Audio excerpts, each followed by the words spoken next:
Berlin, July 1944.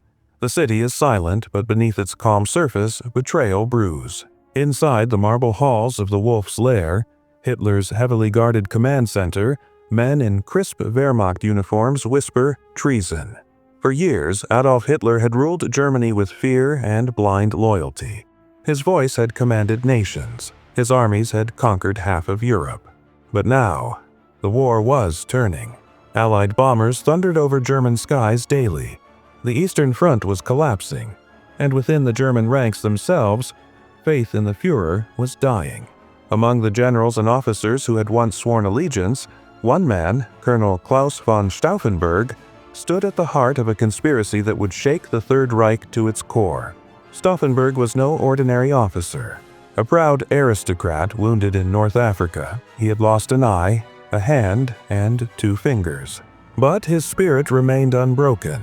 The brutality he saw, the mass executions, the endless sacrifices of German soldiers for a madman's dreams, it all turned his faith to disgust.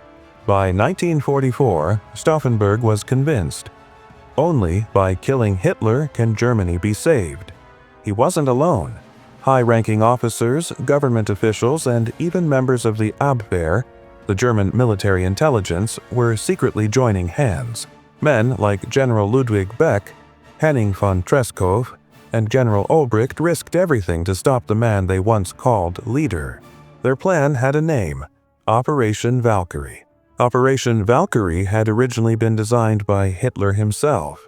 It was a contingency plan, meant to maintain order if communication with Berlin broke down, or if civil unrest occurred due to Allied invasion. But the conspirators saw an opportunity. They would use Hitler's own emergency plan against him. If they could assassinate Hitler, they would activate Valkyrie to seize control of the government, the army, and key communication hubs. SS leaders would be arrested, the Nazi Party dismantled, and a new government would negotiate peace with the Allies. The plan was daring, but it had one fatal flaw. Everything depended on killing Hitler. Stauffenberg's injuries made even simple tasks painful. Yet he volunteered to do what no one else dared, to personally plant the bomb beside Hitler during a staff meeting. His briefcase, loaded with British-made plastic explosives, would be placed as close to Hitler as possible. The timing had to be perfect. The detonation, unstoppable. Every man in that room knew the risk. If they failed, they would not live to see another sunrise. But failure was no longer an option.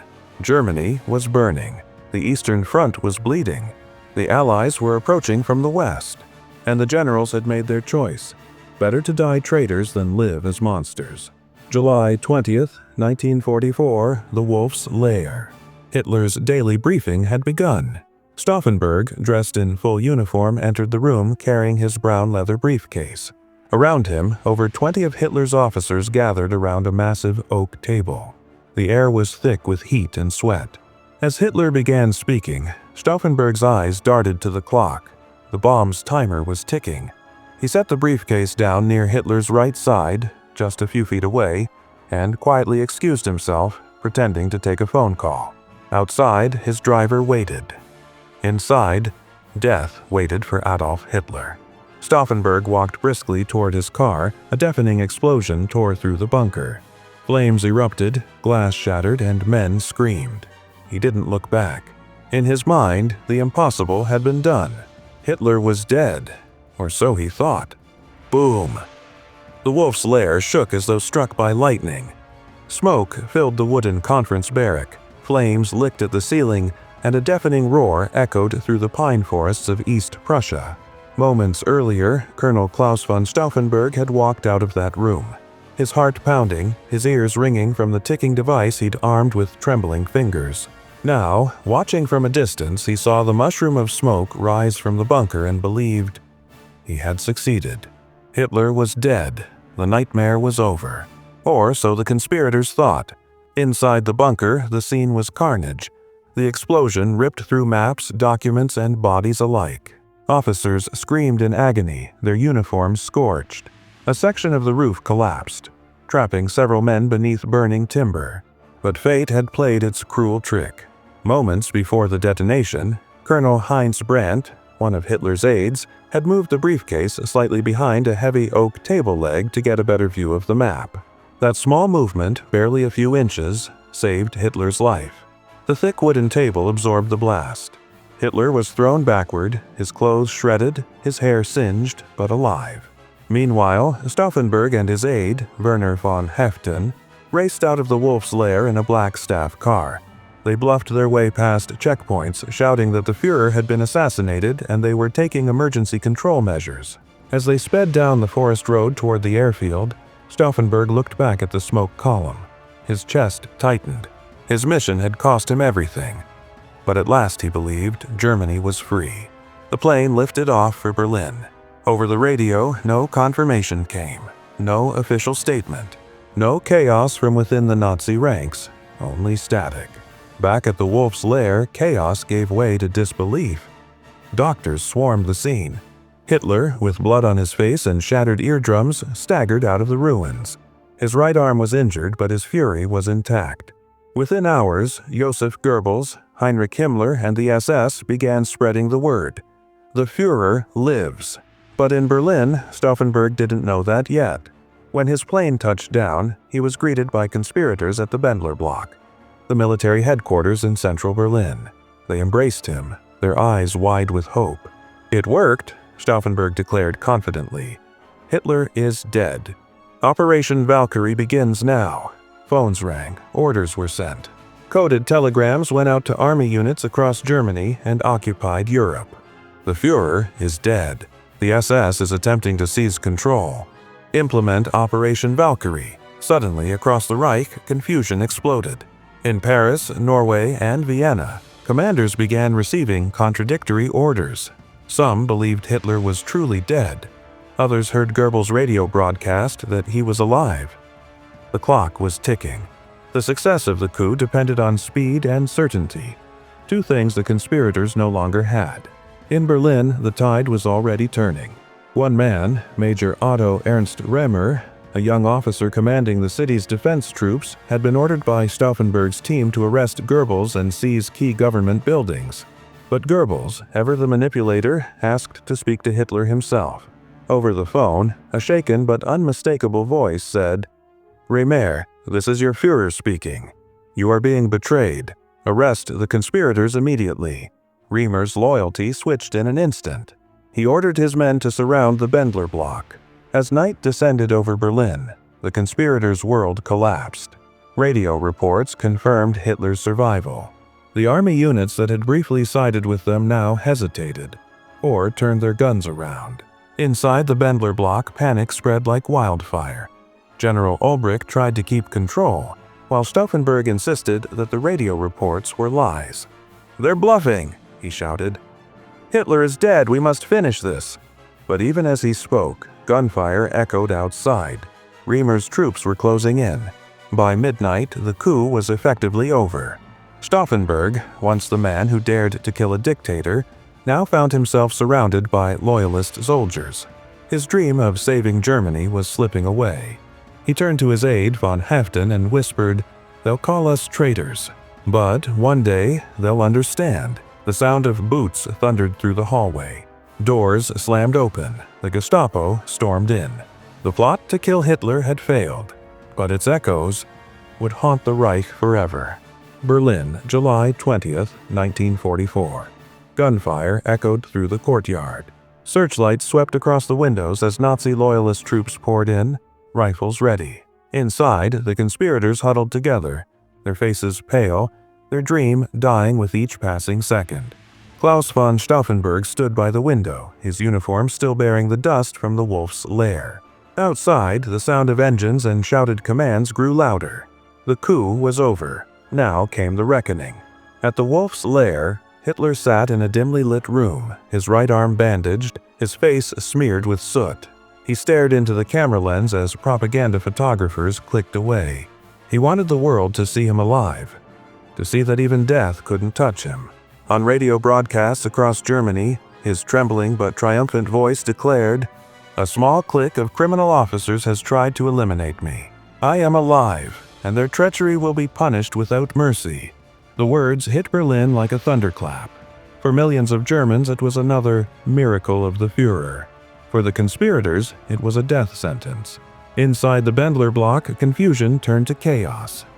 Phone lines went dead. Troops who had pledged loyalty to the plot began turning their guns toward their former superiors. General Friedrich Olbricht tried to rally what remained of their men, but panic had already taken over. At 10:30 p.m., Major Otto Remer's tanks surrounded the building completely. Remer entered the courtyard, barking orders. "No one leaves this building alive unless I say so." Moments later, the conspirators were dragged out of their offices, their faces illuminated by the flickering light of burning documents.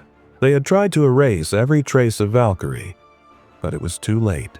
Shortly after midnight, Stauffenberg, Olbricht, Heften, and Albrecht Merz von Quernheim were taken to the courtyard below. No trial, no defense. Only silence and the smell of gun oil. Stauffenberg stood tall, his injured hand resting on his belt. Even as guards shouted, he showed no fear. His last words echoed through the courtyard. "Long live sacred Germany!" Gunfire cracked through the night. 4 shots, 4 men fell. The dream of a Germany free from Hitler's tyranny ended in blood and dust. But Hitler's fury was only beginning. At dawn, his personal security chief, Heinrich Himmler, unleashed the full terror of the SS. Within hours, thousands of army officers, bureaucrats, and suspected sympathizers were rounded up. The Gestapo worked day and night. Homes were raided, families arrested, even children interrogated. Anyone who had spoken against the regime, anyone who had doubted the Führer, was suddenly an enemy of the state. Over 7,000 people were arrested. More than 4,900 were executed. The executions were not swift. Hitler wanted revenge, and he wanted it to be seen. The trials were held before the infamous People's Court, presided over by Judge Roland Freisler, a man whose screams echoed through the courtroom like thunder. He berated the accused, called them cowards, worms, and traitors to the fatherland. He laughed as the accused stood trembling before him, bound, humiliated, awaiting their fate. Each trial was filmed for Hitler's private viewing pleasure. Stauffenberg's co-conspirators were hanged slowly with piano wire, not from gallows but from meat hooks to prolong their suffering. The footage was shown to Hitler again and again. He would watch in silence, sometimes smiling, sometimes muttering, "This is what happens to traitors." Fear now ruled Germany more completely than ever before. No one spoke of Valkyrie aloud. Officers whispered to each other only in empty corridors, afraid that even the walls might be listening. In families of the executed, widows were stripped of pensions, children expelled from schools, names erased from history. It was as though these men had never existed. But deep down, among the broken hearts of many soldiers and civilians, something had changed. The myth of Hitler's invincibility had cracked. Even those who had once worshipped him now whispered, "If even our officers tried to kill him, then what have we become?" By the end of summer 1944, the Reich was bleeding on every front: Normandy, the Eastern Front, Italy.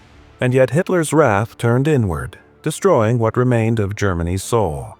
The conspirators' dream had died, but their legacy survived. Whispered in secret, carried in letters smuggled out of prisons, remembered by those who still believed in a different Germany. As one prisoner wrote before his execution, "Our bodies may perish, but our conscience will live on. Germany will rise again when tyranny falls." Their courage was buried under Hitler's vengeance, but not forgotten. The bomb inside the wooden briefcase exploded at 12:42 p.m. on July 20, 1944. A massive blast tore through Hitler's conference room in the Wolf's Lair, shattering windows, flipping tables, and filling the air with smoke and screams. For a brief, electrifying moment, Colonel Claus von Stauffenberg, waiting outside, was certain Hitler was dead. He quickly rushed to the airfield and flew back to Berlin, ready to activate Operation Valkyrie. But fate had other plans. Hitler had survived. The heavy oak table had absorbed most of the blast, shielding him from the full force of the explosion. Although 4 men died and others were severely injured, Hitler escaped with minor burns and a ruptured eardrum. Within hours, the Führer was back on his feet, furious but alive. Meanwhile, in Berlin, Stauffenberg and his co-conspirators acted swiftly. They sent coded orders through the Reserve Army to arrest Nazi officials, SS leaders, and close Hitler's circle. For a few tense hours, it seemed the coup might actually succeed. Communications lines were cut. Troops began detaining key Nazi officers. Confusion spread like wildfire. But then, the unbelievable news arrived. Hitler was alive. The entire operation began to crumble. Loyal officers who had initially followed Stauffenberg's orders now hesitated. Some switched sides immediately, realizing they had been part of a failed coup. In the Bendler Block headquarters in Berlin, panic erupted. Phones rang endlessly. Officers argued, shouted, and pointed guns at one another. By 10 p.m., loyal Nazi forces led by General Fromm surrounded the conspirators. Stauffenberg, Werner von Haeften, Friedrich Olbricht, and Albrecht Merz von Quirnheim were captured. That night, July 20, 1944, just before midnight, the four men were executed in the courtyard of the Bendler Block by firing squad. As the shots rang out, Stauffenberg's final words echoed, "Long live our sacred Germany." The next day, Hitler addressed the German nation. His speech was filled with anger and pride. He called the conspirators traitors and swore that divine providence had saved him from death. He promised brutal vengeance, and he delivered on that promise. In the weeks that followed, the Gestapo unleashed one of the most ruthless purges in Nazi Germany's history. More than 7,000 people were arrested. Nearly 5,000 were executed. Not just the conspirators, but anyone even loosely connected to the plot. Some were tortured, others hanged by piano wire, their executions filmed and shown to Hitler. One of the most tragic aspects of this purge was the fate of Admiral Wilhelm Canaris, head of German intelligence, who had long opposed Hitler in secret. Though not directly involved in the bomb plot, his anti-Nazi sentiments were discovered. Canaris was stripped of his rank, imprisoned, and eventually executed in April 1945, just weeks before Germany's surrender. The attempt on Hitler's life, though it failed, marked a turning point in the war. It revealed something extraordinary, that even within Hitler's inner circle there were men who recognized the madness and wanted to end it, even at the cost of their lives. Operation Valkyrie was not merely a coup, it was a desperate act of patriotism by men who still believed in a Germany without tyranny. They knew they would likely die, yet they chose to act, because silence to them was the greater sin. As the war dragged on and Germany burned, many Germans began to realize that Stauffenberg and his men had been right. They had seen the truth early, that Hitler's rule would destroy everything. Today, they are remembered not as traitors, but as heroes who tried to reclaim their nation's honor. Their courage left a mark that outlasted Hitler's empire. And in the final months of the war, as Berlin fell and Hitler met his end in a bunker, Stauffenberg's vision of a free, honorable Germany finally began to emerge from the ashes. Operation Valkyrie failed militarily, but morally, it triumphed. It proved that even in the darkest moments of history, courage can rise from within the shadows.